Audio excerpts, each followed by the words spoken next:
Assalamualaikum warahmatullahi wabarakatuh. Segala puji bagi Allah yang telah memberikan rahmat, taufik serta hidayahnya sehingga saya dapat menyelesaikan video presentasi kali ini dengan judul Teori Tabungan dan Investasi dalam Ekonomi Islam.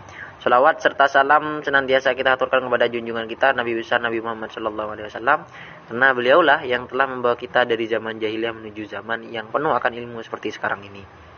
Pada video kali ini kita akan membahas lebih dalam mengenai tabungan dan investasi. Bagaimana cara pengimplementasinya di dunia dengan berpatokan pada syariat Islam, yakni Al-Quran dan Al-Hadis.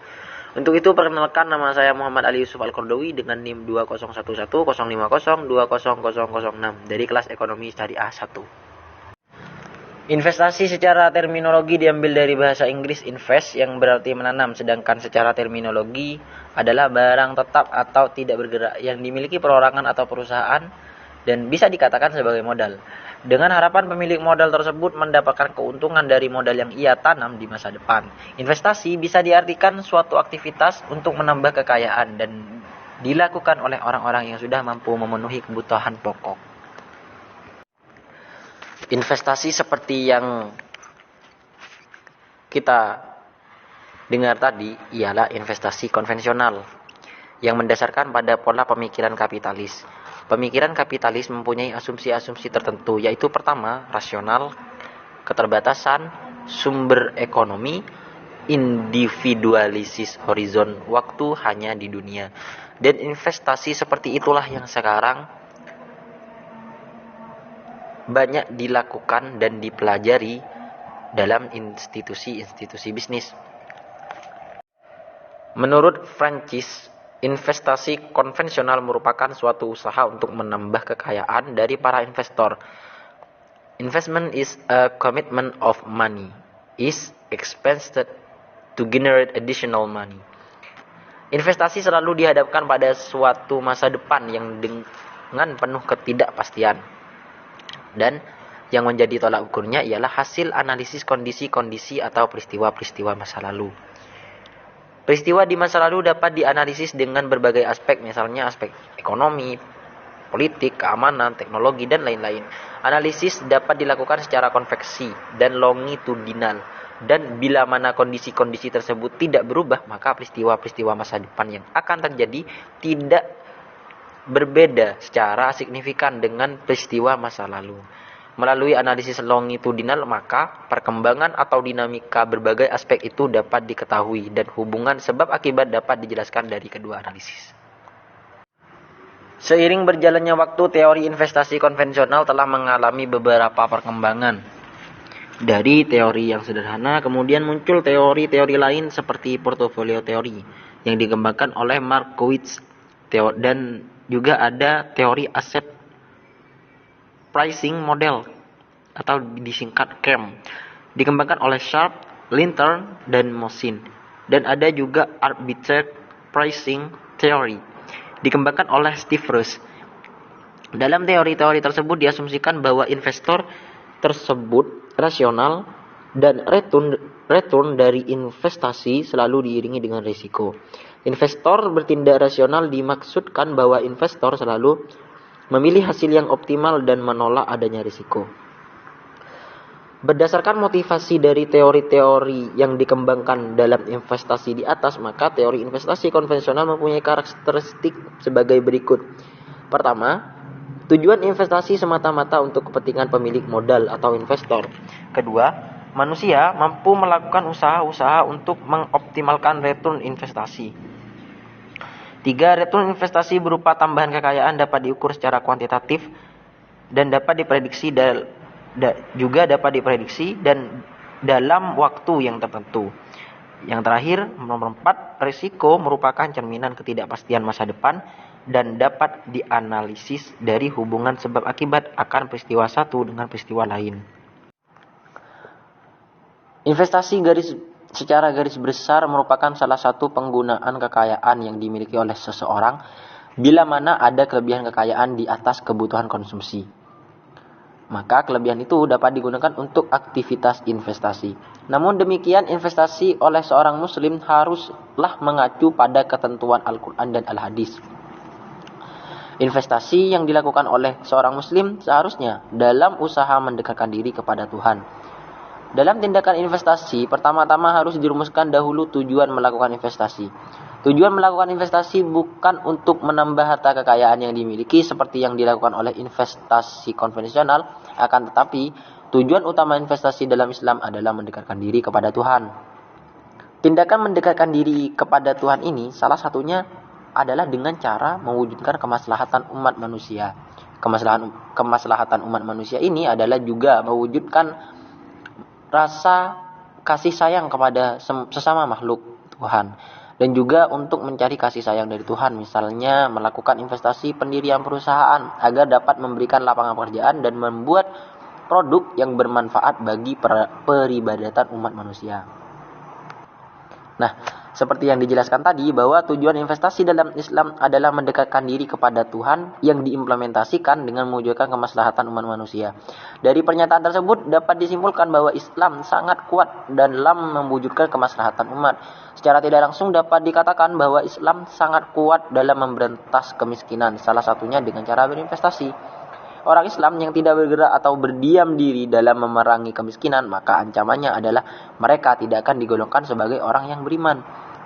Mereka adalah termasuk golongan orang-orang yang mendustakan agama, sebagaimana yang termaktub dalam Quran surah Al-Ma'un ayat 1-3 dan ayat ke-7, yang artinya, tahukah engkau orang yang mendustakan agama? Maka itulah orang-orang yang menelantarkan anak yatim dan tidak menyuruh manusia memberi makan orang yang miskin, dan mereka enggan memberi pertolongan. Investasi dalam Islam adalah sebagai perwujudan tindakan ibadah manusia kepada Tuhan, yaitu dengan menjalankan perintah Tuhan untuk ikut serta membantu kehidupan orang-orang miskin. Karena dengan berinvestasi kita dapat menciptakan lapangan kerja bagi orang lain. Pengelolaan investasi yang baik akan dapat meningkatkan kesejahteraan masyarakat. Dari penjelasan panjang lebar di atas mengenai investasi dapat ditarik kesimpulan bahwa investasi dalam Islam sangatlah berbeda dengan investasi kapitalis. Tujuan investasi kapitalis adalah untuk kepentingan investor, yaitu menambah kekayaan investor. Orang yang kaya akan semakin kaya. Akan berkebalikan dengan investasi Islam, tujuan bisnis Islam bukanlah untuk kepentingan kekayaan investor, tapi untuk kepentingan kekayaan orang-orang miskin, yakni membantu orang miskin. Setelah memahami tentang investasi dari sudut pandang Islam, di dalam Islam juga kita dituntun dalam pemilihan bentuk investasi. Bentuk investasi ada dua jenis, yaitu investasi langsung dan investasi tidak langsung. Investasi langsung merupakan investasi di sektor real, yaitu mendirikan perusahaan yang langsung menciptakan barang atau memberikan jasa layanan. Sedangkan investasi tidak langsung merupakan investasi melalui badan usaha atau pihak lain seperti industri, perbankan, dan pasar modal.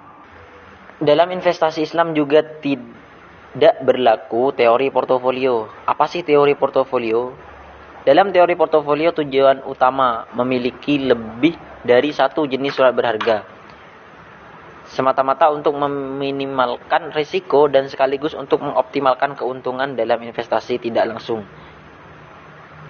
Islami, dasar pertimbangan akan pemilihan surat berharga suatu perusahaan adalah sebagai berikut.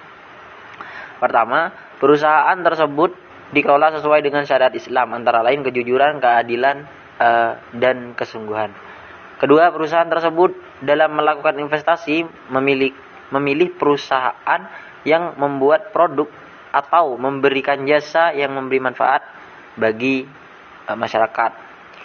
Dan ketiga, perusahaan hanya akan memilih investasi pada perusahaan yang sudah memperoleh sertifikat halal dari institusi Islam, misalnya MUI, Majelis Ulama Indonesia. Bab kedua ialah tabungan. Tabungan adalah suatu simpanan uang yang berasal dari pendapatan yang tidak digunakan untuk keperluan sehari-hari maupun kepentingan lainnya. Simpanan uang dapat digunakan dan diambil kapan saja tanpa terikat oleh perjanjian dan waktu. Salah satu tabungan yang paling sering digunakan banyak orang zaman sekarang adalah bank. Menurut Kashmir, mengemukakan bahwa tabungan adalah simpanan pada bank yang penarikannya dapat dilakukan sesuai perjanjian antara bank dengan nasabah dan penarikannya dengan menggunakan slip penarikan. atau bisa menggunakan buku tabungan atau kartu ATM atau sarana penarikan lainnya. Menurut teori klasik, tabungan adalah fungsi dari tingkat bunga, di mana pergerakan tingkat bunga pada perekonomian akan mempengaruhi tabungan. Tabungan dalam Islam merupakan sebuah konsekuensi atau respon dari prinsip ekonomi Islam dan nilai moral Islam yang menyebutkan bahwa manusia haruslah hidup hemat dan tidak bermewah-mewahan. Karena Allah sangat mengutuk perbuatan israf, pemborosan, serta tabzir, menghambur-hamburkan harta tanpa ada guna. Serta mereka dianjurkan hidup tidak dalam kondisi fakir. Maka dari itu terciptalah konsep tabungan syariah. Tabungan syariah adalah simpanan yang berdasarkan akad wadiah, mudharabah atau akad lainnya yang sesuai dengan prinsip syariah. Dan penarikannya hanya dapat dilakukan menurut syarat dan ketentuan tertentu yang telah disepakati. Tapi tidak dapat ditarik dengan cek, biliet, giro, dan atau alat lainnya yang sejenisnya. Menurut Dewan Syariah Nasional yang mengatur tabungan syariah dalam Fatwa nomor 2 /DSN MUI nomor 4 /2000, produk tabungan syariah yang dibenarkan atau diperbolehkan adalah yang berdasarkan prinsip wadiah dan mudharabah. Tabungan wadiah merupakan tabungan yang dijalankan berdasarkan akad wadiah, yaitu titipan murni yang harus dijaga dan dikembalikan setiap saat sesuai dengan kehendak pemiliknya. Tabungan mudharabah. Tabungan mudharabah adalah tabungan yang dijalankan berdasarkan akad mudharabah. Akad mudharabah mempunyai dua bentuk, yaitu mudharabah mutlaqah dan mudharabah muqayyadah. Perbedaannya terletak pada ada atau tidaknya persyaratan yang diberikan oleh pemilik dana kepada bank dalam mengelola simpanannya. Alhamdulillah, kita telah mencapai penghujung dari video presentasi saya kali ini. Saya mengucapkan terima kasih banyak pada para audien yang telah menonton dan mendengarkan video saya sampai habis. Saya sadar mungkin dari apa yang saya jelaskan tadi banyak kekurangan. Jadi saya memohon maaf atas kekurangan tersebut. Sebelum saya akhiri video kali ini, saya ingin menyampaikan kata-kata dari Warren Buffett. Beliau pernah berkata, rule number 1, never lose money.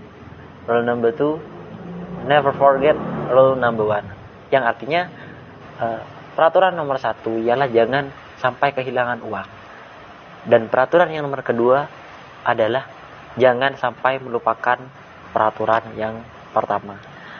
Ini ini sebagai motivasi bagi kita sebagai umat muslim. Kita harus kaya. Kita harus punya uang. Kita harus memiliki kekayaan. Agar apa? Agar kita bisa